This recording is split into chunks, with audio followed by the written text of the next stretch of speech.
जब हम प्रेम शब्द को सुनते हैं तो हमारे अंदर एक अजीब सी हलचल होती है।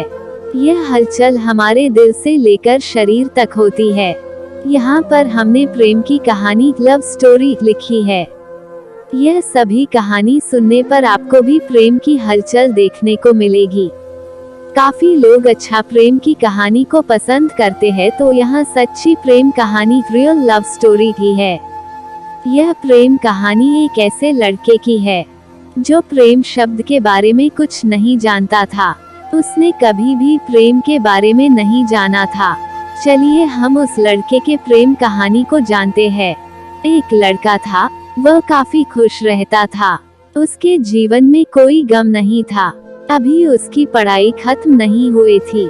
हम आपको बता दें कि वो लड़का पढ़ने में बहुत तेज था। उससे हर टीचर खुश रहते थे। जब वो अगली कक्षा में गया तो उसके कक्षा में एक नई लड़की का दाखिला हुआ।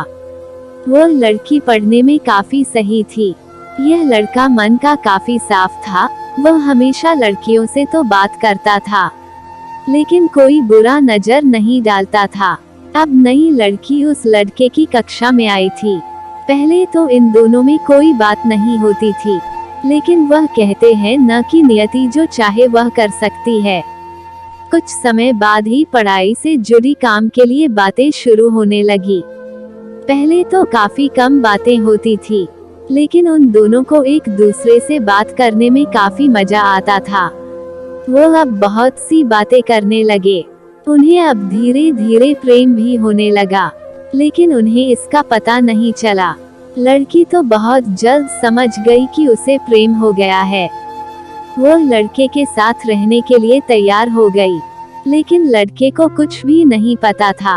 वो बस इसको दोस्ती ही समझता था। समय निकलता गया। अब पढ़ाई खत्म होने को थी। लड़की सोचती थी कि लड़का अपने तरफ से बोले, लेकिन लड़का अभी तक कुछ नहीं समझ सका था। आखिर लड़की ने ही यह बात उसके दोस्तों से कही। बस दोस्त तो अच्छे और बुरे दोनों होते हैं, लेकिन इस लड़के के काफी दोस्त इसके कामयाबी से जलते थे। इसके साथ ही अब परीक्षा का समय भी आ रहा था, तो उस लड़के के दोस्तों ने उसकी परीक्षा को खराब करना चाहा। उन्होंने यह बात पूरे स्कूल में फैला दिया। जब यह बात टीचर तक पहुंची तो वह इस पर विश्वास नहीं कर पा रहे थे। इसके बाद यह बात लड़के के पास भी पहुंचा। अब जब भी वह स्कूल आता था तो उसको काफी बेइज्जती का सामना करना पड़ता था। इसके कारण उस लड़की से बात करना भी छोड़ दिया और परेशान भी होने लगा। उसने जैसे तैसे परीक्षा को खत्म किया और उसके बाद वह अपने नई जिंदगी की शुरुआत की। भले ही उसके परीक्षा में कम अंक आए थे, लेकिन आज वो बहुत खुश है, क्योंकि पढ़ाई खत्म होने के बाद उसने बड़ी मेहनत की और एक बड़ा अफसर बना और अब उस लड़की से शादी कर ली। उस लड़के को भी उस लड़की से प्रेम था, लेकिन वह एक अच्छे समय के इंतजार में था।